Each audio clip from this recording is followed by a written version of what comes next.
guys! Welcome to my channel. So today I'm here at Amaia Tower1 because Amaia Tower2 is going to be built later this year, and I'm going to tour you around, and I hope you're going to like it. Be with me and come! Let's explore Amaia! Hi guys, Cykaniki here. Welcome back to this channel. So today I'm here at the Amaia exclusive preview. We're here at Maayo Hotel para guys, and we're here at Amaia again, exclusive preview of Amaia Steps Mandue Tower2, and entitled Kaya Ko Na. Kaya nyo na ba? Yan. We're going to eat pala our lunch.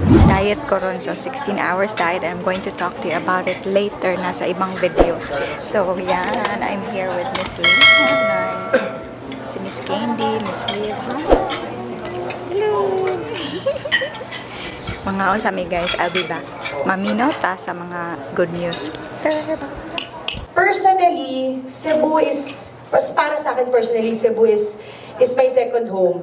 The project is very accessible. It's highly accessible. It's at the heart of the Cebu, accessible to the airport. It's about 4.5 kilometers away. To the city proper, about 8 kilometers. It's being managed by Ayala Property Management Corporation, which is, I think that's one of the factor wherein the sense of community and feeling of security sa residents is being established. On the pay terms, we have easy payment terms, we have bank financings, we can also avail SPAT cash. When we avail the SPAT cash, there is certain discounts, and then also deferred cash. We have 2.9 million for the amortization. The payment term for right now is 10% over 36 months. So we have units as low as 8,255 per month. You'll really fall in love in Cebu. Everything is here in Cebu, the people, the place. So that's why for Amaia, we've been looking for potential or possible projects in Cebu.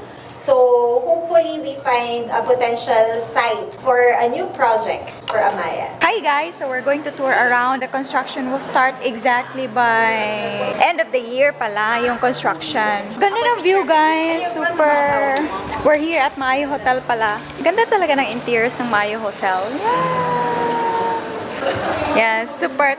So we're here right now at Amaia. Mag-visit kami ng isang unit dito, and we're going to see kung ano yung maganda.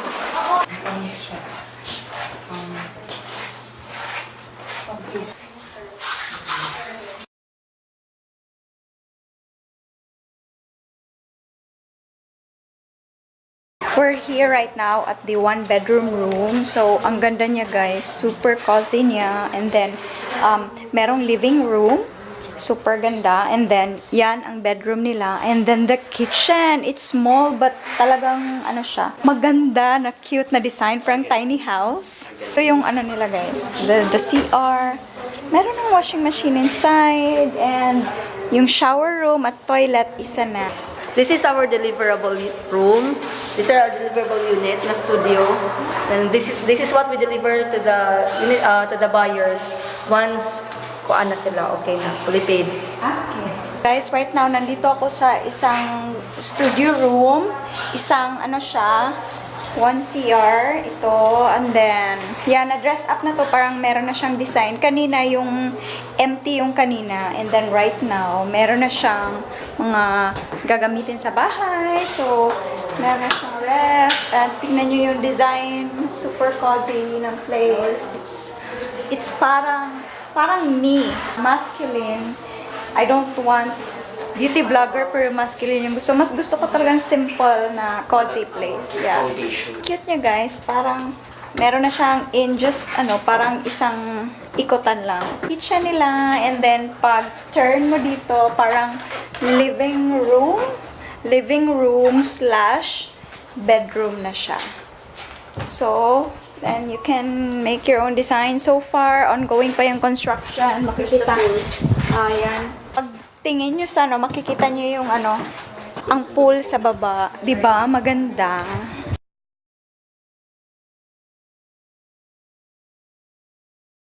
Hi guys! So tapos na kaming mag-tour doon sa Amaia showroom, and then right now I'm heading to Park Mall. Tapos pupunta ko ng SM kasi kukunin ko yung stand ng ring light kasi naiwan nung nag-video shoot kami sa SM. Hindi ako yung model ha, ako yung makeup artist.